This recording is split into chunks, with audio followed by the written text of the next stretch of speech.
خۆشحاڵم لە گفتوگۆیەکی تایبەت دێمە خزمەت ئێوەی عەزیز و خۆشەویست. میلەتی کورد یەکێکە لەو میلەتانەی کە هەمیشە شانازی بەوە دەکا بەبێ شەڕ و شۆڕ و زۆر بە ئاشتیانە ئیسلامی وەرگرتووە. میلەتی کورد یەکێکە لەو میلەتانە کە تاوەکو ئێستاکە شانازی بە موسڵمان بوونی خۆی دەکا. ئەو میلەتەیە دەبینین کەڵەپیاوی زۆر گەورەی لە جیهانی ئیسلامی دروست کردووە کە هەر کاتێک کوردێک دەچێتە هەر کام لە وڵاتەکان شانازی بەم کەڵەپیاوە گەورانەکە. بۆ نمونە یەکێکی وەکو سەلاحەدین ئەیوبی کورد دەچێتە هەر شوێنێک پێوە سەربەرزە زۆرێک لە زاناکانی تر. بەڵام دەبینین لەم سەردەمەیە و بە دوای بزات لەم ماوەیە بە شێوەی جیاجیا دژایەتی دینی پیرۆزی ئیسلامەکرێت. ئەبینین لە پەرلەمان یان وەزیر یان چین و توێژ و سیاسەتمەدارەکان بە جۆرێک لە جۆراکان سوکایەتی بە پیرۆزیەکان و سەحابە و خولەفا ڕاشدین دەکەن. لە کۆتاییشدا و لە کۆتا بێڕێژیش بینیمان لە پەرلەمانی کوردستان لە ماوەی ڕابردوو یەکێک لە ئەندام پەرلەمانەکان بەمەبەست بیان بێمەبەست دژایەتی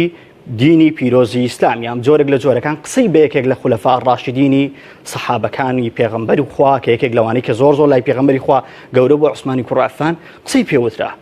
ئەم قسەوتنی ئەم ئەندام پەرلەمانە وەزیرەکە لە ڕابردوو وە کۆمەڵی سیاسەتمەدار و چینێکی تایبەت کە پەیابوون لە ئێستایا قسە زۆر بە ئیسلام ئەڵێن ئەمە کاردانەوەی جیاوازی لێکەوتووە دەبینین کاردانەوەکان بەرفراوان بوون و تۆڕە کۆمەڵایەتیەکانی تەنیوە.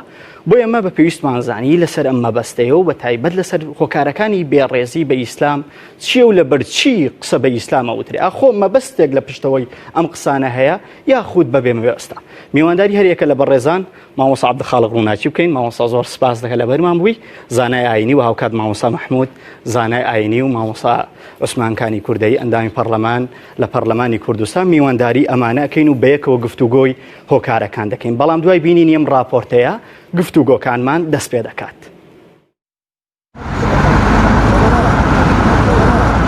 ئارام لەسەر هەر شتێک بگرین ناتوانین لە بەرامبەر بێڕێزیکردن بە دینی ئیسلام بیا دەنگ بین. کۆمەڵێک مامۆسایانی شاریە ولێر بەم دوروشمەوە هاتوونەتە بەردەم پەرلەمانی کوردستان بۆی ئیتر بێڕێزیکردن بە ئاینی پیرۆزی ئیسلام ڕابگیرێت.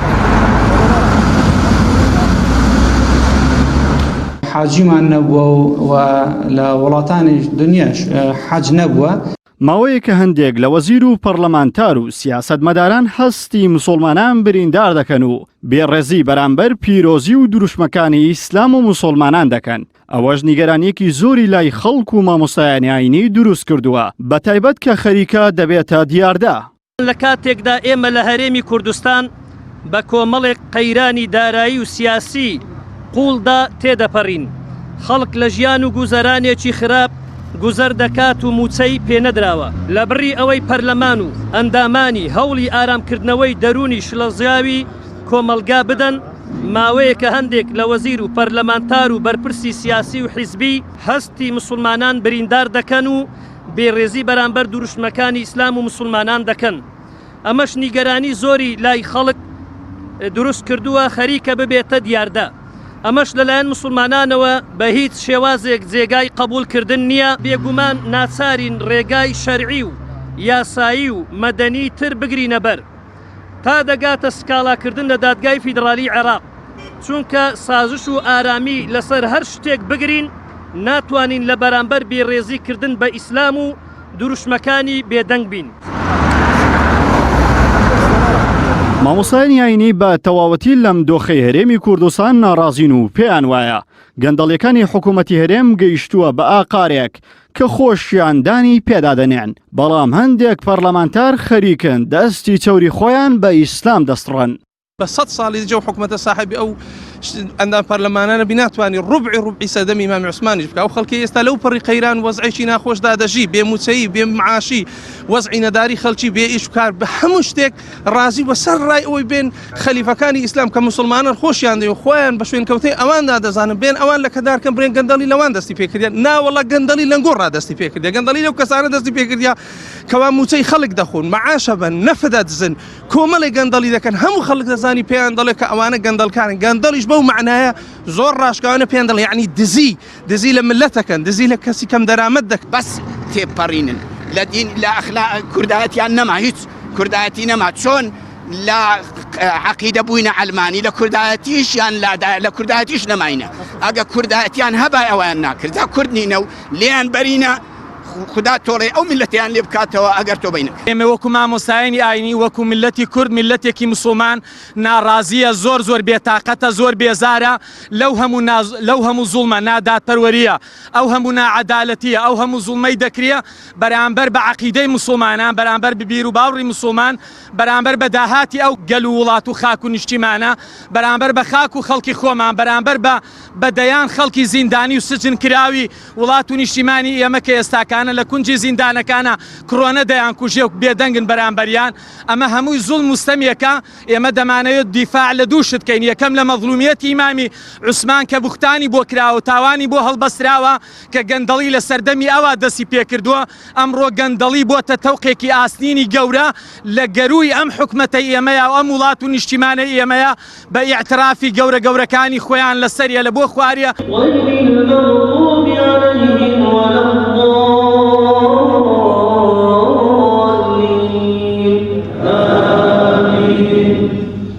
بەپێی کۆتامەر خەڵکی هەرێمی کوردستان لە 1995 موسڵمانە و پابەندن بە ئاینی پیرۆزی ئیسلامەوە بەڵام ماوەیەکە و بە تایبەت لە دوای دەست بەکاربوونی کابینەی نوێمی حکوومەتی هەرێمی کوردستان دەبینین لەلایەن وەزیر و پەرلەمانتاران و حیزبانی دەسەڵاتەوە بێڕێزی و قسەی نەشیە و بە ئاینی پیرۆزی ئیسلام و ڕموزەکانیەوە دەکرێت.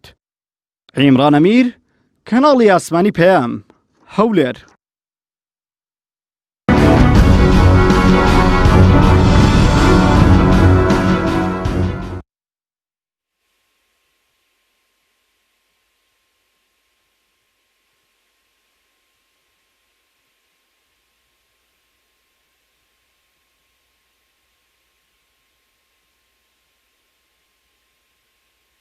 یەکی گەورە هاتوون پێم بڵێ گەورەی سەحابە لە چیدایە و مسلمان چۆنە بێ ڕێز لە سەحابە بگرێ.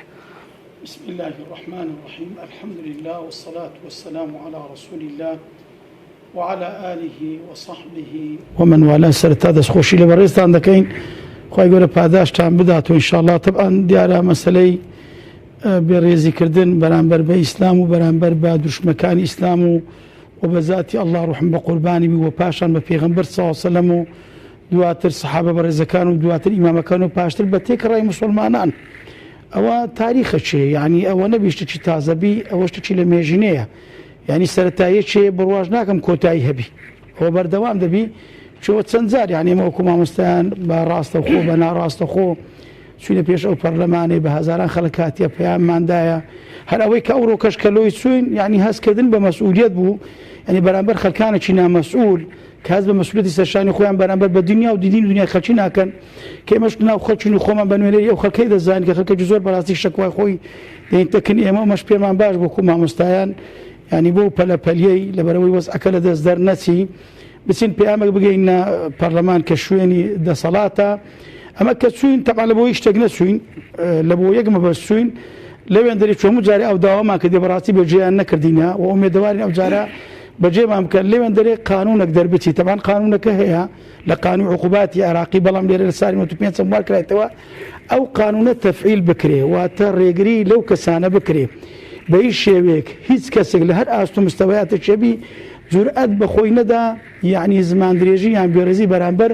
بە دین و یان بە ڕموزەکانی دین بکە ئەمە لە ئەو مەبەستەی چوین لە ئەو مەبەستەی چوین کە داوا بکەین قانونێک دەربچی یان ئەو قانونەکەیە تەفعیل بکرێ یعنی ئەو مەجالە نەدرێ بەڕاستی و بە تایبەتی سەحابەی بەڕێز وەکو پرسیارەکەی جەنابەت دەکەی دیارە سەحابە لە پاش پێغەمبەرانی خوا چاکترین مەخلوقاتی خوانە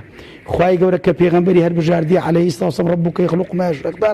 هەر بەخۆشی سەحابەی لە بۆ هەر بژاردیە کە پاڵپشتی لە پێغەمبەر کردن چەندەها ئايات محمد رسول الله والذين معه أشداء على الكفار رحماء بينهم طبعا ئاياتەکان زۆرە وەرە چەندەها حەدیث کە باس دەگاوریان دەکرێت ئەو سەحابانەی کە پێغەمبەر صلی الله عليه وسلم بەدەستی خۆی پێیگەیاندن تێگەیاندن لەسەر ئەساسی خواپەرستی لەسەر ئەساسی خۆنەویستی لەسەر ئەساسی ئیسلامیستی و مرۆڤ دۆستی نەک کەسانە ئەوانەی ئەنانی بن تەنها بیر لە خۆیان و بەرژەوەندی خۆیان بۆ تەماشا دەکەی سەحابەکان زۆرترین تەضحیەیان دا ئێستاش کە ئێمە ئیمانین مسلمان ئەو ئەمن و ئەمان هەیە لە پاش خوای گەورە بەخوای چاکەی لەبوو ئەو سەحابانە دەگەڕێتەوە کە پێغەمبەری خوای پەروەردەکەن و کە ئەمەش خۆمان بە شوێن پێ هەڵگریوان دەزانین کەواتە سەحابە لە پاش پێغەمبەران زۆر گەورەنا ئەوانە نەفس و نەفیسیان لە پێناوی خوای دانا سەحابە خوا لێ ڕازی و چی لێ ڕازینی رضي الله عنهم ورضوا عنه ذلك لمن خشى ربه براسي اوان لخواي ترسا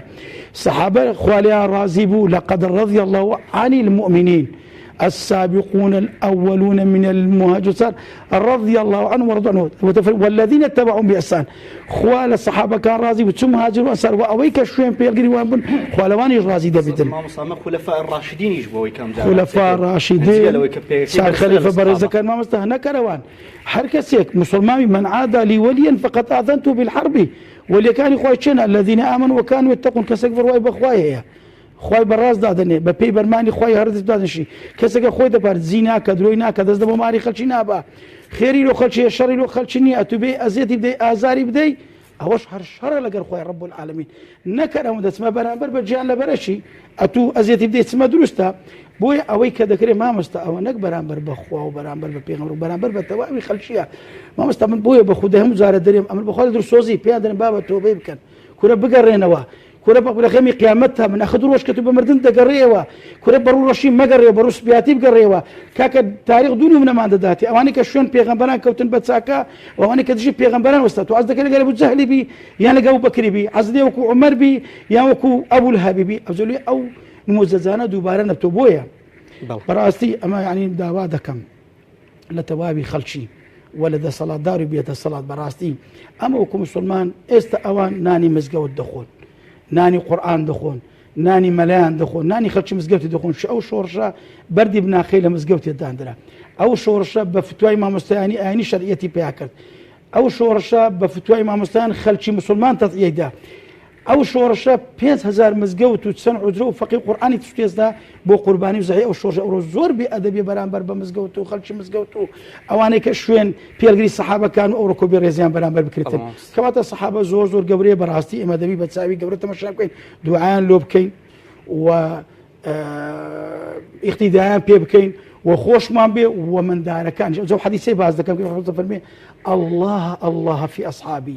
تخواه يعني بيغمبر تفرد تخواه في أصحابي لا تتخذهم غرضك ورنا كان غرزوا بغزي لصحابة كان أقرن فمن أحبهم فبحبي أحبهم أو الصحابة كانوا خوش به أو أمني خوش به لبر من الصحابة خوش به ومن أبغضهم فببغضي أبغضهم بخواي ورشي الصحابة فرمي ورشي دم تدروا إذا كان لبر من رشي الصحابة يدتوها إن زاد فرمي حركسيك أزيتي الصحابة من داء وزيتي خواي قبل داء سبحانه وتعالى كوات حبي أصحاب لإيمانه بغضي أصحابش لنفاق أو زلوية أما دعواتك إن شاء الله هم لا يكمان جعلنا ما الصحابة كان بخين بيان بيشن جيت ساكمان لوان فير راس قوي بين لوان فير مروف دوستي بين لوان فير خدمت بين بدين ما دنيا خومان وخشش خوش دست خوش به ما مصازور سپاس من دقرم ولا زنابت با بسم الله ما مصاب أركي سرشاني كدفاع لدين الإسلام وبتايبت صحابة كاني پیغمبري خوا صلى الله عليه وسلم تنها أركي ما مساين يعني كم روبيني من تنها ما مساين يعني لبردم برلماني كردستان بمبوي كأمشتي قبول نكريان أركي سرزم تشينو تويجا كانا بناوي خوي قورم هربام يا خو الصلاة والسلام وخير وبركة ورحمة الله زماني خوي قورم برجع بردوامي لسر السروري مروفاتي پیغمبري پیشوا محمد أكرم صلى الله تعالى وسلم حقيقة أو برسياري شي زور وردا بيويست از سري راوستين ورد بينوا يا كمين پیغمبر خدا صلى الله عليه وسلم فرمي الصلاة أمانة والوضوء أمانة ده فرمي نوج أمانة لا أستوتن أمانة سي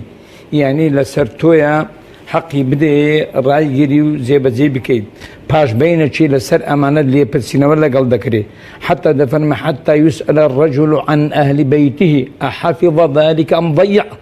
حتى دي الدين العقيدة القرآن الإسلام النجل الرجل همي حتى بياو لخزانكي لما مضالكي آية بتاوتي خم خوريان بو آقاداريان بو آيانين لبناي بو يان وازي دهينا بجي خصن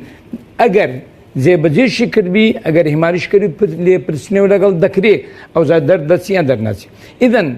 خۆ دینەکە لەوانە کەمتر نییە، خۆ قورئانەکە لەوە کەمتر نییە، خۆ عەقیدەکە لەوە کەمتر نییە. ئەسڵەن عقیدەکەت، ئیمانەکەت، ئیسلامەکەت، قورئانەکەت شەرەف و دین و ئەخلاق و دین و قیامەت و هەموو شتێکتە. بەڵکو خوای گەورە لە قورئان ڕوو لە پێغەمبەر صلی الله علیه وسلم ئومەتێکە دەفەرمێ ئەو قورئانە وإنه لذكر لك أي شرف وقدر وعلو لك في الدنيا والآخرة وإنه لذكر لك ولقومك وسوف تسألون. دەفەرمێ ئەوە شەرەفە قەدر و قیمەتتان بەوەیە خۆت و ئومەتەکەت هەموویان تا ڕۆژی قیامەت و ڕۆژێک دێ پرسیینەوەتان لەسەر دەکرێت ئایا بەرامبەر ئەو ئەمانەتە چۆن بوون. ئێستا زۆر کەسەیە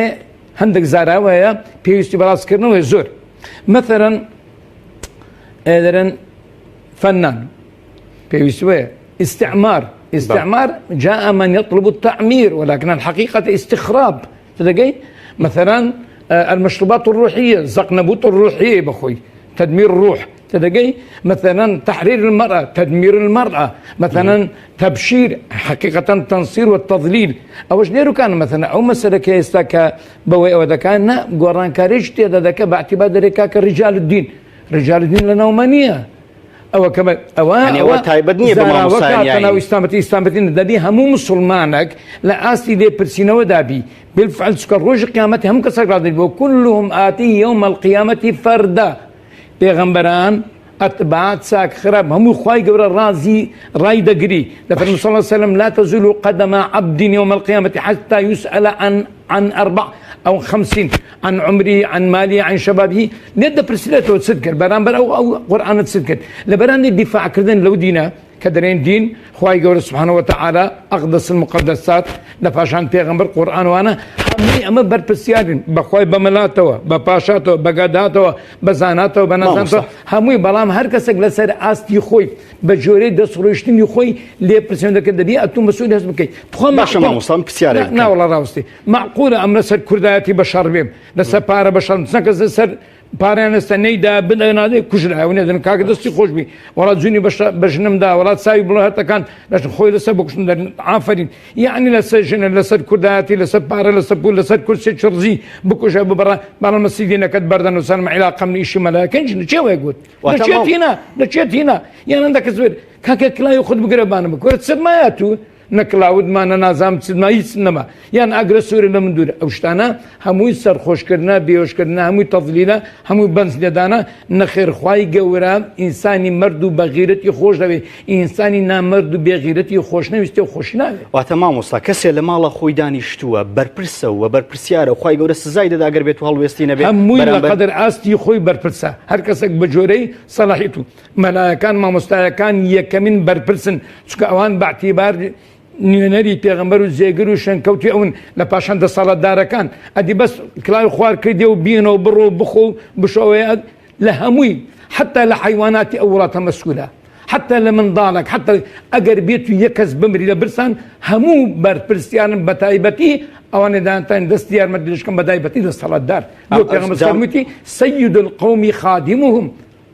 دەبی گەورەی ملت دەبی خزمەتکار لە پێناوی دەری ئەدی ئیمامی عومەر ئیمامی بوکر ئیمامی عوسمان خەڵنا ڕزم ئەوانە بوون شەوان حراسەتیان دەکرد ئێمە پاڵتە تەزمە پرخی دێ وەکەی دینە کە ئەخلاقە کەی کوردایەتێک کە نیشتمە پەروەریە ئەبەدەن وانیە لە هیچ فەنان زیان نابیتەوە دەست خۆش بێ مامۆستا زۆر سپاس دەگەڕێم وەلای تۆ مامۆستا عوسمان سپاسی تۆ دەکەین کە لەم بەرنامەیە لەگەڵمانی ئەمڕۆ جەنابەت پێشوازیت لە بەشێک لە مامۆستایانی شاری هەولێر کرد لە پەرلەمانی کوردستان بردت بۆ کوێن و ئەنجامەکەی چۆن بۆ گردبوونەوە ناڕازاییەی ئەنجامیاندا و یان ئەو یاداشتەی کە پێشکەشیان کرد چۆن پێشوازی لێکرا لە پەرلەمانی کوردستان بەناوی خوای بەخشندەی میهرەبان درود و سەڵات و سەلام برژێ بەسەر گەورەمان محەممەد صلی الله عليه وسلم لەگەڵ یار و یاوەرانی بەتێکڕایی سەرەتا زۆر خۆشحاڵم کە لە خزمەت دوو مامۆستای بەڕێزی خۆمدام و هەروە دەستخۆشی لە جەنابەت دەکەم سەرەتا بەڕاستی ئەوەندە مامۆستایی ئەوڕۆ کە هاتوونە پەرلەمان هەموو مامۆستایەکان ڕایان گەیان کە ئەوانە نوێنەری هەریەکە و چەندین مامۆستایانن یانەواتە هەموو مامۆستایانی کوردستان ئەوەندە بەجواب نەهاتوون ئەوە هەموو ڕێژەکەی نەبووە ڕێژێکی زۆر زیاتر بە بەڵام مراعاتی هەم شوێنەکەیان کردووە هەمیش مراعاتێک پەیامێک بێ و ئەو پەیامەی کەوا پێیان بوو مامۆستایان بەڕاستی ئەو پەیامە بوو بۆ دەسەڵاتێکی بێباک لەوەی کەوا بەرگەی برسێتی و بێموچەیی و قەیران لەسەر قەیران دروستکراوی ئەم وڵاتە دەگرین و ناعەدالەتی و نادادگەری و هەر ڕۆژەی گەنجێک و لە شوێنێک خۆی بخینچێنێ و خۆی بکوژە بەرگی هەموو لەوانە دەگرین بێ مەعاشی بێ کارەبایی بێ ئاوی هەموو بێیەکان ینی هەموو بێبەختیەکان هەموو ناخۆشەکان بەڵام بەڕاستی ئەو پەیامە زۆر گرنگ بوو کە بەرگەی گچکەترین بێ ڕێزی ناگرین بەرامبەر یەک لەو هاوڵە بە ڕێزانە ئەوە بەڕاستی جێی دڵخۆشی ئێمە بوو و ئێمە لە خزمەت مامۆستایاندا بووین و پێشوازیمان کردن مامۆستایان طبعاً پەیامێکیان پێ بوو پەیامێک وەکو نووسراوێک بۆ ئاراستەی سەرۆکایەتی پەرلەمان دەکرێت بۆ پێداچوونەوە و هەموارکردنەوەی دوو جارێ ئەم یاسایی کەوە یاسای باری کەسی و ئەو واسانی کەەوە ئاین هەر کەسێک ئاینێکی هەبێ ئازاد بێ لەناو ئەوانش کە ئاینی ئیسلام ئاینی زۆری نییە هیچ یاسایەک هیچ مادەیەک هیچ فەقەرەیەک لە کوردستانیش بۆی نییە دەربچێ پێچەوانەی یاسای عراقی بێ بڵێ ئەوە یاسامان هەیە بەڵام خەڵکێک کە قسەیەک دەکات لە شوێنێک لە منتیقەیەک ئەگەر بێمە بەستیش بێ ئەگە هەرچی هەبێ بەڕاستی ئەوە ئێمە مامۆستان ئەو پەیامیان پێ داوا دەکەن کە ئێمەش لە ڕێگای فراکسیۆنی خۆمانەوە لە ڕێگای ئەو پەرلەمانتارە بە هەڵوێستانی کە دوێنێ لەگەڵ ئێمە پێر لەگەمە هەڵوێستیان هەبووە واتە هەر فراکسیۆنی ئێمە نەبووە کە هەڵوێستی هەبووە خەڵکێکی زۆر لەوێ بە هەڵوێست بووە بەڵام ئەوەی کەوا مایەوە مانای ئەوە نییە پێی خۆش بۆ تەحملی کردەوە هەمووی پێی ناخۆش بەڵام ئێمە نەمانتوانین دابنیشین ئەو مامۆستا بەڕێزانە ئەو پەیامیان پێ بوو کە بەڵێ دەبێ یاساک دەربچێ قەدەغەکردی هەموو ئەو لەمەکرا پێشوازی لەم یاداشتەکرا وەڵاهی پێشبازەکە وەکو ویستی ئێمە نەبوو چون ئەو مامۆستانە بەڕاستی مامۆستانە هەوێنی پێکەوە ژیان لەو شارە ئەگە ئەو مامۆستانە نەبوونە کاتێک کە شەڕی داعشڕووی لە وڵاتی کرد ئەو گەنج و لاوە تازە پێگەشتوانی ئێمە هەموو سەریان لێ دەشێەوە بەگەڵ دەکەوتن بەڕاستی خەڵک عاتیفەیە بەڵام مامۆستایان ڕێگای ئاینی ئیسلامی سەحیحیان ڕوون کردەوە کە زانیان بەڵێ ئاینی پیرۆز ئیسلام ئاینی ئاشتیە ئاینی پێکەوە ژیانە دەبووە لە ئاستێکی زۆر بەرز پێشوازی ئەو مامۆستایانە بکرێ بەڵام ئەو بەڵامە جێ ئەوەیە کە گلەیەکەی لە خۆمان بکەین وەکو مامۆستایان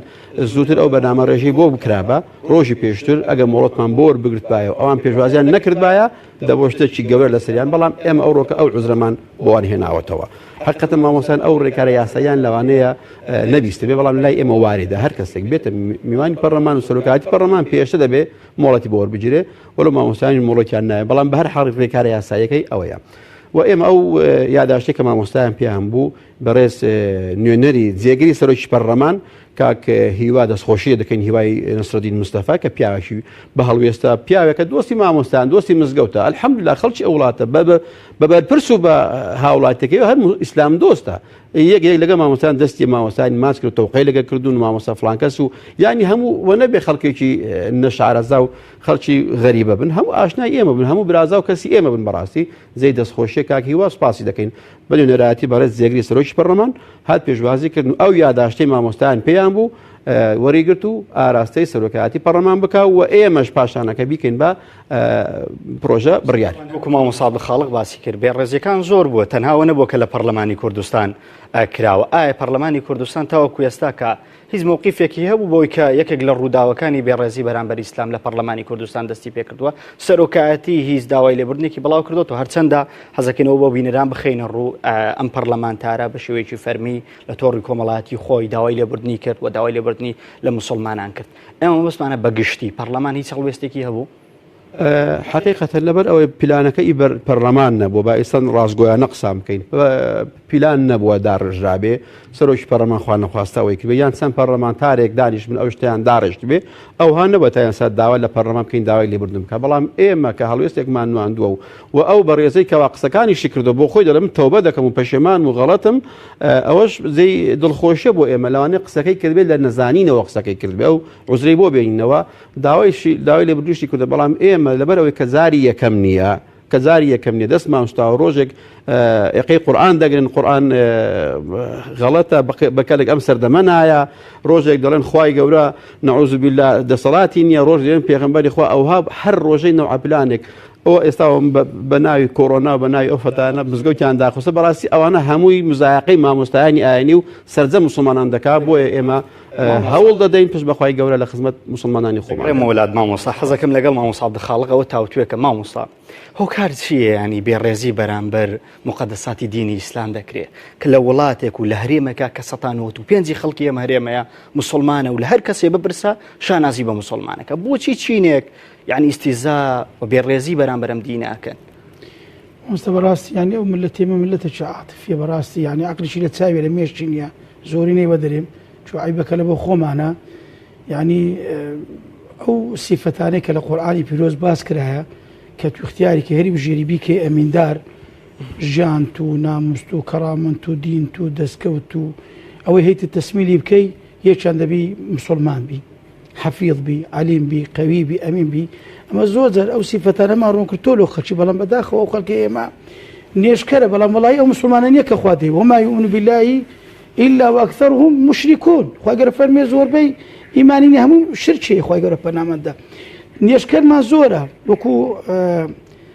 عەبدوڵڵای عەمری کوڕی عاز دەفەرمێ خوا لە ڕازبی خەڵکانێک پەیدا دەبن نێژێ دەکەن بەڵام ئیمانیان نییە حەجی دەکەن ئیمانیان نییە ڕۆژی دەگرن ئیمان نییە وەڵڵاهی پێم سەیر بە تاوز ئەو واقعی خۆمان بەچاو دەبینین ئەو خەڵکە غەریبەی ئێمە ئەو خەڵکە بە غەریمە بڕۆ سبحان الله چۆسی قەومەتمان نای بە خەڵکە کرد ئەسڵ وە ئینسان ئیسلام یعنی ئیستیسلام تەسلیم بوونی خۆی خۆی تەسلیمی خۆی نەکرد چووی خۆی تەسلیمی خەڵکانە کرد کەوانش خۆیان تەسلیمی شەیتانی کردیە خەڵکانە کە بەڕاستی بە نۆکەراتی و بە عەلقەلەجی ئەو لای ڕازینە ئەنێ واقعەکە بەڕاستی دەبی برێن بەلاغ دەبی ئێمە نابی خیانەت لە خەڵکی بکەین دەبی وە برێن کاکە ئەو خەڵکە شتەکەی لە جێی خۆی نەبوو چوو خەڵکێکی نابردی ئەو جیدە سەڵات داینا فەرمو ئەو خەڵکەش لە جیاتی مڕاعاتی دینی خەڵکی ئەخلاقی خەڵکی ڕەوەشی خەڵکی برێمە کوڕی ئەو خەڵکێمە بەنان و کاسە و قاسی ئەو خەڵکەی هاتیمە سوپڕیدا دینی خەڵکی عەقیدەی خەڵکی برو باوەڕی خەڵکی مامۆستا ئەو محاربەی کە ئیسلام دەکرێت خۆ محاربەی کەمایەتی ئاینەکانی تر ناکرێت یعنی زۆرم پێسەرە ئەوەندەی حیساب لە بۆ کەمایەتی ئاینەک وەڵڵی ئێستا ئەمە مسلمانەك لە بێنینە قەسەم باڵڵا حیسابی ئەقەلیەشمان لە بۆ ناکەن یعنی مامۆستا زۆر سەیرە ئەوەندە بێ شعورن بەرامبەر مسلمانان کورە هەستیان نییە کورە نازانم چ برێم یعنی فەرمی ئێستا هەوە فەرمو سپەی عەرەفەی دوور بەی جێژنەیە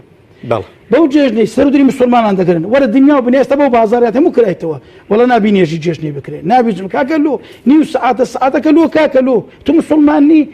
زەحمەت لەبی ئەو ڕێنمایی ئەو بڕیارەت دەچێنێت تو پرست بەخوای کرد پرست بە پێغەمبەر کرد پرست مەجموعە کەسە خڕ بووینەوە بە کەیف خۆیان بە فکرەی سەقەت و بە قەراراتی سەقەت و شار وڵاتیان سەقەت و بەقەت کە بەڕاستی دەبی وەبرێت خەڵکانێک گە شعوری دەبی شعوری بچولێنی مامۆستا ئەو خەڵکە گونەحبارە لەو ئاستەی دەرنەچون بەڕاستی مامۆستاەوە زۆرێک نییە لە بێڕێزیکردن بەرامبەر مسلمانان کە مامۆستا ئەو دەسەڵاتەیە مامۆستا ئەو دەسەڵاتە شەرعیە مامۆستا یعنی ئەو دەسەڵاتە علمانیە كاكا أودى صلاة باب الشرعي قبولنيا والله بالله شرعي قبولنيا قسم بالله نبى خوي رازية نبى بيغمبر رازية نبى إسلام رازية والله يستباب بابيدا من أواني كقربانيان دا وخينيان رشت يقرب خينيان دا لو بينايا بخوم هجدا صار ما بيج مرقب ما دايري أبنم ديتيا أما وكات خوي بابيدا نما كله بروشوا ملة أو ملة كافر كريو بيدين بكريو مقدسات إهانة بكريو بيش أما نورز والله يوم زين شو ما بيج دارنا دوي باشا تو يعني لو بوشوي كاكا تو يعني او ذا طبعا بس دقيقه هرتي عسكر خريان كدول باشا ما دي غيرنا بو دو كسبين لبيش ما دانين ما مستمر راسي در ما برامش يعني مش شعور ماني احساس ماني اسمان بيا اما خيني خومان دخونو هيج حسابك ما لبونك لي لكاتك دا هم تضحيه كان اما دايت من حكم مسلمان دايت ما زمان مستا اما تصاوري تسبك ما مستا او ده صلاتك اما نارم هم يلحفوا نارم بلام خلقك بداخوا بدستي ان قصد ما مستا اجر استباز بك بجمن يكتس بيعته اما لو تمن عمري خوم دي تمام مستا لبدايه رواناتنا ما مستا اسلام بشتشي نامو بشتشي غريب وبدينه داجي كنت يدق يعني سير بالهم الدنيا علمانيه لقر دينيه بس دجي دينيه بلام لقر ايما لقر اسلام لقر هم دينه كانت بلام دين الراس كان يجنا او زلوي او اشتشي تصاورون كراوه لخلشك اما نارم هموش لخلشك بداخوا خویان بە شەیتان فرۆشتیە ناپاچی دەکەن بەرامبەر بەخوا و بە خەڵقی خوا و بەرامبەر بە باو باپیرانی خۆیان بۆیان پێیان دەرێم ئەوەی کە ئەوڕێ وڵای ئێستاما ڕۆچین دیفاعی ئیمام عوسمان ناکەم من دیفاعی ئیسلام ناکەم چۆ خوا دیفاعی لە دەکا ئین الله یدافع عن الذین آمنوا والله ئەوانەی کە پڕیان دا خۆ پێغەمبەر خوا هەمووی تڕۆ کرد ئەمە هاتینە دیفاع لە خۆمان و لە خەڵکێک دیفاع لە وەسعی بکەین تێک نەچی دوای تێکەچی مامۆستا نوغڕۆ دەبی ئێستا فەر بێ سیقە نما متمانە نما بڕۆ مامۆستا بڕۆ ئێستا وەزعی بە تێک چوو بڕۆ ئەو شارەکە فەرمو ڕۆژێ چەند کەس خۆی دەکوشی مامۆستا چەند کەس بە سەرەتانی دەمرێت چەند کەس بۆی دەمری مامۆستا وەزعەکە زۆخرە ما هاتینە بنێن کاکە چاوەکەم ئیمان ئەمانی پێیە ئیسلام سەلامی پێیە دین دنیا دارینگۆی پێیە ئەمە پەرۆشی غەمیوانی بخوا مامۆستا دین لە بەرژەوەندیەکانی ئەوان دەدا بۆیە دین جیاکەنەوە بەردەوام لە دینە دەنیانی لە تاریخ ئەوەی دیتمەوەی دژاتی ئیسلامی کردیە حتا کابرا تەماشا کاتی خۆی کابرا مسلمانیش نەبووە بەڵام کەسێک دژاتی ئیسلام دەکات دەستەوچەزانی ئیسلام بێ دەستی دەبڕی کەسێکی دایان پیسە حەدی لێ دەردەکا کەسێکی خراپە خەچی خراپ و دز و مجرم نەبی و دژاتی ئیسلام دەکەی وەرە بزانم ئیسلام لە غێری خێر لە غێری چاکە چی پێ هەیە فەرموو مامۆستاژن ئەو مانگەی ڕەمەزانی ڕۆیشت ئێستاش دەرێم فەرموو ئەو خزمەتەی مزگەفت و مامۆستای مزگەفت و نوێژ خوێنی مزگەوت کردیان بەو خەڵکەی هەر لە زەکات و سەرفترە و سەبەتە خۆراک و ئەو مامۆستا مەحموودەری هەر لێ دانیشتێ بەوڕ دێنی سپی بە سیارە شەوان دەسوڕێتەوە ئازوقەی بە سەماران تەوسیع دەکات ئەو پارێکە مزگەوت دایە خەڵکی مامۆستا بزانم ئەوان دیکە چێماندی بەیەک پارێک دادە خەڵکی ئەوانەی زمانیان 10 مەتر درێژ کردبوو لەسەر حەج و عومرە و مزگەفت قسەیان دەکرد فەرموو دوو درێمیان هینە 250 چێ نەبدەنە خەڵکی مامۆستا ئێستاش هەر خەڵکە بۆ ئێستا فەرموو مامۆستا بەرەو جێژ نییە بە سەدان کەس دێتە بە دەرگەی مامۆستا لۆ ناستە بە دەرگەیوان مامۆستا بەڕاستی ئەوانە ئیفلاسیان هینە هیچیشیان پێ نییە ئین الله لا يصلح عمل المفسدين قەت بەتەمای ئەوانە نەبی ئەوان لە غێری خراپە هیچ کەیان پێ نییە ئەمن دەرێن مەمۆکم مسلمان بگەڕێنەوە بۆ لای خوای گەورە تەسلیمی خدای رب العالمین ڕوومان لە پێغەمبەر صلی الله علیه وسلم و بچنەوە سەر ئیسلام وازدە و گەجەر و گوزەرانە بینی بەڕاستی وازدە و خەڵکە سەقەت و بەقەتە بینین بە فکرەی سەقەت و بەقەت ئەو وڵاتی ئێمەیان وێران کرد ئەو وڵاتی مامۆستا لەکەداریان کردین عیبداریان کردین ناشرینیان کردین مامۆستا بڕۆ دەچین حەج و عومرەی خەڵکو تەماشامان دەکات پێشتر تەماشایان دەکرد مامۆستا ئەوەیە ئیسلام دەبیت چاوەڕوانی باشە لە باشان دەکرێت لە خراپان ناکرێت پێمای ئەوە شتەکە بەرنامە بۆ بەڕێژراوە و ئەوە چێمە 100,000 مبالغێ چەند زار مامۆستایان چوینەوە هەتا چوینە بەرپرسی گەورە دیتیتمان پێمان گوتنێ بابە یەک قەرار دەر بکەن دەست و دەوی ئەو کەسانە بگرن بێڕێزی بەرامبەر مەموقەدەسات دەکەن هیچ جوابیان نەدەن دەست خۆش بێ مامۆستا من دەمەوێت مامۆستا ئەمە پرسیارە لە تۆ بکەم ئەرێ ئەمە مەبەستدارە ئەمە بە ئەنقەز واکەن بە نەزانیە یان بە زاناییە کە ئاوا دژاتی دینەکرێت سەرکەسیرەکە بە من بخۆی واللهی مامۆستا دەمەوێت وەڵامی لە تۆ ببیسم برای بەڕێزم بەخۆی طبع هەیە مثلا قيل يا رسول الله أيكون مؤمن بخيلا قال نعم قيل يا رسول الله أيكون مؤمن جبانا قال نعم قيل يا رسول الله أيكون مؤمن كذابا قال لا قلت يا رسول الله دقن زي رود دا إيمان دار رزيد بفرمي بلي لواني طبعي وابي يعني حزناك بس طبعك أو هاليا لا قلت يا ترسنك دي بفرمي بلي دقن زي أريد دروزن فرمي نخر سنك دروزن لطبعني إلا بخود بيكي بلان بيدا سي هندك طبعي أو هايا يعني خاد فرمي وإن تدعوهم إلى الهدى فلن يهتدوا إذا أبدا جران نابن يعني مشكلة أولية بلغة كما نقدر فرمي وإن يروا كل آية لا يؤمنوا بها أجر هم نشانة كان كون كائنات ببينا لسر عظمتي خواهي قول لسر حقيقته باكاتي وساكاتي وبيروزاتي وبرزاتي أو دينا أبدا سردانان لو في قلوبهم مرض أو أنا ميشيان ضميا نخوشي تي نخوشي تي كليو بردو أو لا آسانا بس أو نخوشي حقد نخوشي شرك نخوشي النفاق الدرواتي دواز ضرو يدرن الله سن سياسية نارن دواز ضرو رشا طلق بازا لبوشي بينا لكن مشكلة كثير كان يعني لبريو كاك والطبعي واليا هذا فرمي وإذا لقوا الذين يعني ما مصوانك يا شيف وإذا لقوا الذين آمنوا قالوا آمنا وإذا خلوا إلى الشياطين قالوا إنا معكم إنما نحن مستهزئون الله يستهزئ بهم ويمدهم في طغيانهم يعمهون بيان ركاك بس قنضلي بس سنما بوغني لكن أنقو بوغني وبوغني كرن عقيدتان نيش جنستان نيش جامعتان نيش حد شيء وتشو حتى فساديان جيشتنا ومندلي هندق ملايانيش يعني مثلا ملاي بن ديوار أقصى قرة سي يعني سيوا موظف بن ديوار كري بن ديوار أو تسي يعني لو عصر ولو أو لو يعني الموضوع سنة وما بس دروس كا يستاهل لنا ميديا يكردون مقصودات بريك عندنا برلمان بي لو أنا دال دكتورة ودرد السري أوانا شيء هم وبي دقصدك على خوي والشيطة ويتا شدودتنا مجلسي زارك ما كبر برسمان وصلوا يواني دروس زارك من ودا زواياكم سورة بوزي سورة نبو نو شيستيلو سايتي سعر الشارلي ده بودعم والحاصل أبي ليدا هر إجازين أبو الشكا باهم أبو بابك تيجيش بس يكش كان تسمني كد ساق حقی نەبوو نەکو بژێرە 6 مانگ دەژیرێ وەڵا بابەکە زۆر عاقل بگوتی بابەت چی دەرێن ئەمە ڕازیە چی دەن یەکەت نا جێمەدەنە چدەی بابیڕ یەگوت بڕدارەوە هەواڵکم ئەرە گوتمان کاکەوە چیەوە بێن گوتی ئەوە کەرە گوتمان کەری لۆ دێنە ناو مۆزوعی کەنجنێ کەر ئیشی باش پێ دەکرێت بفات کابراگەگە نەزانە نەفامە لۆ دێتە شێو نەزان کاکە ئەتو باعتیبار نوێنەری ملت خۆی تەفروتە ناکرد و متمانەی بەتوو کرد دوای بچی عەقیدەی لە کەدارکەی سەرشۆڕی پێ بکەی شعوری بریندار بکەی زۆر پێم سەیرە زۆر پێم سەیرە یعنی ئەتو کابراە کە دێ لە سەتا تو گوتن هاتو پێنج دەگەڵت دەنمە 1999 ئەو ملەتەی مسلمانە و ئیماندار وەلائیلە بۆ ئیسلامە ئەو کەنجنە ئازاتیە مەردایەتیە گەورایەتیە و لێزانەتیە تو بێی هەست و بیری 1999 ملەتەکە داکتی تێدا بابتی تێدا مردی تێدا زین تێدا کەڕامەت تێدا هەمووی هەنە بکەی و کەنجنە ڕاستیەوە وەرە دەرەن غاندی کە دەرچووی زانکۆکانی ئۆڕۆپا بوو کە پێ دەگوترێت باوکی هیند و ڕزگارکەری هیند محەڕر لە هیند مەشهور لە چنجی ئەوەی بەریتانی دەرینا ئەو زدانگۆ ڕیخ لە چڕوت چاوی دەچکۆلەوە خەڵکەکە باعتیبار سێرپەرستن پێیان سەیر بوو کابراک دەرچووی زانکۆکانی ئۆڕۆپاوی ینی ئەو گوتیان تو بیر و باوەڕت پێهێت سێرخوا گوتی نەوەڵا بەسەبەری بیر و باڕی ملەتەکەمە لەبەر خاتری ملەتەکەم ڕێزی لە دەگرم کاکەم گومەدەم ڕێز ناکردن گوڵ دڕچمە بن وچی خوا نەما پێغەمبەر نەما قورئان نەما سوکاتی پێکرا تا کەنجنی زۆر سەیرە زۆر سەیرە لەوە دەکە تەمان مەقسوودە یعنی لە بۆی شتەکەی بەلاشکەدا بن هەندێک کەم و کوڕی و تاوان و ئەولاولایدایانەیە ئەوە بەسەری دابدن و ئەوەش ناشاردرێتەوە وچی دەرێن شەوقی و ڕۆژ بە بێژنگ و بەوانە دەستە خۆش بێ مامۆستا عوسمان ئەگەر کەسێک دەنگی بە کەسێکدا و کردی بە نوێنەری خۆی لە ڕووی دینی ئیسلامەوە ئایا ئەو کەسەیە هەر شتێک بکە ئەو کەسەی کە کردووی بە نوێنەری خۆی ئەمیش تاوانبارە بێ؟ وڵا ئەو پرسیارە حەزمی بجنای مامۆستایان وەکو برا گەورە مامۆستای ئێمە وەڵامیان داباوە بەڵام ئێمە معاناتێک کردەوە باز دەکەم کاتێک کە وەختی ئینتیخابات و هەڵبژاردن دێ ئێمە ئیسلامی ئێمە مامۆستایانی ئاینی کە بە جاری وایە بڵێن بە ناچاری تووشی کاری پەرلەمانتاری کراوین هەرچی مزگەوتی ئەو کوردستانی هەبوو برای خۆت قەدەغە بنوێژی لێ بکە خوا شاهدی نەمدوێرا یەک مزگەوتی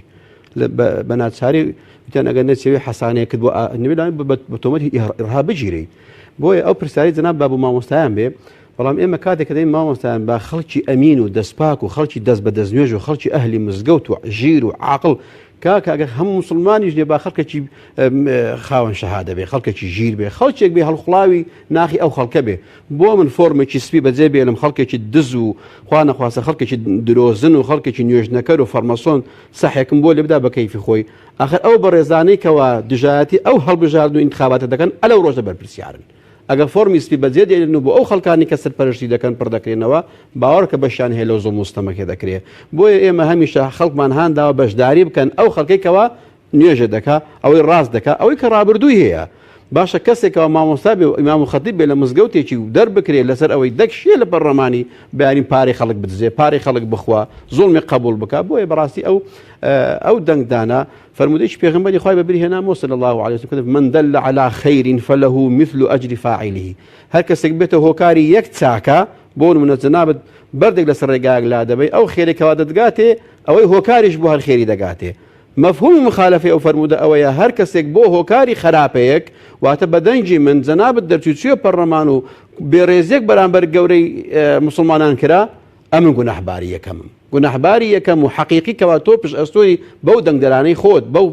بەو هەوادارانەی خۆت یان بە حیزبەکەی خۆت زاری وا هەیە ئەخە دەبێت لەگەڵ حیزبێک بکەوە حیزبە لەگەڵ ئایدۆلۆژیای قەومەکە و گەلەکەی خۆی بێ ئەو گەلەی کە مامۆستا باز دەکات دەفەرمێ غاندی باوەڕی بەو ئاینە سەقەتەی وان هەر نەبوو بەڵام لەبە خاتری شعور ڕاگررتنی خەڵکەکەی ڕیخی نێوچوانی خۆی داوە باسیەوەت کە مامۆسایان لە مینبەر دوور خراونەوە ئەرێ لێ بە کورتی پێم بڵێ مامۆسایان بۆ لە مینبەر دوور دەخرێنەوە حقیقت کەسی دەست دوور لە ڕووی جەنابتان و بینەران بازاری ئالۆزی دەوێت مامۆستانی بازاری ئالۆزیان ڕوون کردوەوە بۆ خەڵک ئەوەی معاملەی حەڵاڵە ئەوەی سیاسەتی شەرعیە ئەوەی کەوا پێ هەر کارێکی ڕەوایە و ڕاستە مامۆستان ڕووین دەکەنەوە بۆیە ئەو مامۆستایکەوە جەری بێ و ئەو مامۆستایکەوە بوێر بێ و قسان بکە و ینی پی لەسەر خاڵەکاندا بنێ وا دەکا ئەوان بێدەنجی کەن لای بدەن ئەو مامۆستایی کەوا گیراوە هەر لە سەحەق بێژیە سیناریۆ بۆ دروست کراوە ئەو مامۆستای دروخراوەتەوە لەبەر ئەوە نەبکە وەکو مامۆستا فەرمووی بندیوار بۆ دەوامی نەکردووە خەڵکانێکمان هەیە بەس ناوی ئیمامە ئەگەر ئیمامەتی هەر نازانێ فاتحەی غەڵەتە بە ئیمام و خەتیب تەعیین بووە یان تەقاعود بووە یان ئێستا مزگەوتی وایە دە ئیمامی هەیە کاتێککە نوێژ دەکرێت مام حاجێک ڕێنسپێک پێش دەکەوێت ئەو ناعادالێتێکە دەکرێت بە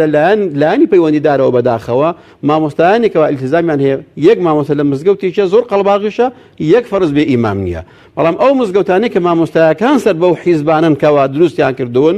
یەک فەرز ئیمامیشی لێ نییە بۆیە بەداخەوە ئێمە دەبێت چاکسازی لە سیستەمی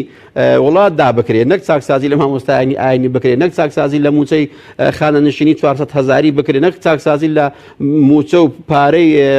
منداڵی بێ باوک بکرێت لە کەم ئەندامەکان بکرێت بۆیە ئێمە هەمیشە لە پەرلەمانداین لەگەڵ هاوکارانمان لە فراکسیۆن جیاکان پرۆژە یاسا و بڕیاریوانمان پێشکەش کردووە کە بەڵێ دەبێت ڕێز بگیرێت لە کەمینە و زۆرینە ئەوەی کەوا کەمینەیە ئێمە چۆن قبول ناکەین سوکاتی بە ئاینی پیرۆزی ئیسلام بکرێت ئەو هاش قبول ناکەین سوکاتی بە کەسێکی کریستیان بکرێت بە کەسێکی ئێزیدی بکرێت قبولمان نەکردووە و خەڵکمان هان نەداوە بۆ ئەو خەڵکی کە خۆی پێ موسڵمانە و خۆی پێ ئەهلی نوێژە و خۆشی پێ کەسێکی دەمڕاستە بۆ خۆی سوکاتی بە ئیسلام بە مقدساتی ئیسلام کە بەداخەوە بەڕاستی جاری وا هەیە ئێمە سەبەبین کە خەڵکانێکی نائەمین و ناڕاست هەڵدەبژێرین بۆ ئەو جێگایان دەنێرین ئەگەر هەموو خەڵکی کوردستان بەشداری هەڵبژارنەکان بکە ئەگەر لەو فەرەز نابێت شەڵپێکیشی لێ بدا زەربێکی لێ بدا ئەو دەسەڵاتە ناتوانێت بەکەی خۆی پڕیکاتەوە خۆش بێ مامۆستا زۆر سپاس مامۆستا دێمە لای کۆتا قسەت ئەوش حەزەکەم بەڕاستی ئامۆژگاریی ئەو کەسانە و مسلمانان بکەی کاتێ دەبینن کەسێک بێڕێزی بەرامبەردینەکە وەکو مامۆسایەکی ڕیسپی و گەورەی هەمومان چه ئامۆژگاریەکرد بۆمان هەیە تەوانەمە کە وەکو مامۆستایان خۆشە دە قسانە دەکەین یەکەم ئێشمان پێگەیشتیە دووەم بێشعوریمان بەرامبەر کرایە سێمشتیش بەڕاستی لە دڵسۆزی یعنی قسەکان دەکەین و نامانەوێت ئەو قەوم و ملەتە بەرەو ئەقارەشی خراپ بڕوە وڵی ئەمن بە خۆم و بە تەواوی خەڵکی دەرێن بەدەسەڵات و بێدەسەڵات دەرێم ئەوڕۆ سەر ئاردە سبەینە بن ئاردە ئەوڕۆ دنیا سبەینی قیامەتە هەرێک لێمە ڕۆژ ڕەشێکمان لە پێشە والله وەکو مامۆستا فەرمووی وەقیفوهم ئینەهم مەسئولون ڕۆژی قیامەتێ هەموو لە بەدەستی خۆی گەورەی یەکێک کە ڕامان دەگیرێ پرسیارمان دەگرێت جا کەسی عاقل ئەوەیە وەڵام لەوە پرسیارانە ئاماد دەکاتن زۆر ئاگادار وریای خۆمان بین ئێستاش دەرم ئێمە لە کەشتێک داینە خەڵکێک دەوێت ئەو کەشتێک کون کە ئەوەی دەوێت کونیکە کەمینەیەکە هەمومان ئەگە دەستیان نەگرین وەزعەکەمان تێکەچی ئومێد دەکەم خەڵکی عاقل لە هەموو لایەکی بێتە سەخت دەست و دەوێت ئەو خەڵکە بێ عاقلێ بگرن تاکو وەزعمانی تێک دەستە خۆش بێ مامۆستا بە کورتی کۆتا پەیامی تۆ دەربارەی کەسانە و بۆ ئەو کەسانە چیە لە ماوە یەک دەقەگەر پێم بڵێ وڵی دەمێت دوو خاڵم کەم و حەز دەکەم کاتم بەس بە کورتی زۆر کەم یەکەمین یعنی فی سەبیلیی لە پێناوچی وا دەکەن ئەمن سوال لە هەمویان دەکەم پرسیار دەکەم لە گەورە و گچکیان لە زانان نەزایان ئەنگۆ تاعن لەو وڵاتە تاعن لە ذاتی خوای درا لە پێغەمبەر درا لە قورئان درا لە ئەسحابە درا لە درا ئەگەر گریمان ئەوەی ئەنگۆ دەتانەوێت بۆ علمانێکی کوفر ئیلحاد ئیمان نەما ڕۆژێ چەند هەزار جەریمە و تاوان لەو شارە ڕوو دەدا بە پشمانایەکی تر بە ئوسلوبەکی تر ڕۆژێ چەند تاوان ڕێگری لێ دەکرێت ئەنجام نادرێت لە ترسی خوایە لە شەرمی خوایە لەبەر ئاخرەتە ئەگەر ئەوان نەمێت چەند وێران دەبی دایانەوێت زوو وێرانیکەن ئەو پەردەرە بن ئەوە یەک خاڵی دووەم ئێستا لە زۆر جان دەرێن کورد ارتد الأكراد ارتدوا كفروا بالفعل ئەگەر ببیستن زون بەخوا دەدرێت سوکاتی بە قورئان دەکرێت لو بالفەوەمان پێ نەرێن لە حەقی خۆی ئەوەمان پێ نچکە تەماشا دەمی ئەوانە دەکەن خۆ نازان ملەتەکە ئینسانی باشە چاکە و ڕێکپێکە لەبەر ئەوانە یەکەم ئەگە شەرم لەخوا ناکەن لە خەڵکان بکەن دیکە بکەن با ملەتی خۆیان ئەگە چاک ناکەن بە قودرێکم با سوکاتیشی پێ نەکەن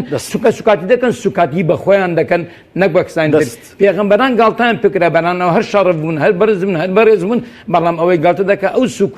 سوروک دەبی ئیسپاتی پێناسە هۆی خۆی دەست خۆش بێ مامۆستا زۆر سپاس مامۆستا کۆتا پەیامی تۆکو پەرلەمانتارێک و هاوکات مامۆسایەکی ئاینیش بۆ ئەو جۆرە کەسانە چییە؟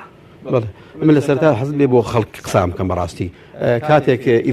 إذا سكت أهل الحق عن الحق زعم أهل الباطل أنهم على الحق أجا خلشي خاون حق وخلشي لسر راستي بيدنگ بو لأز ما في خوي تموسيتي ت آينيتي ت هرشتيتي بيدنگ بو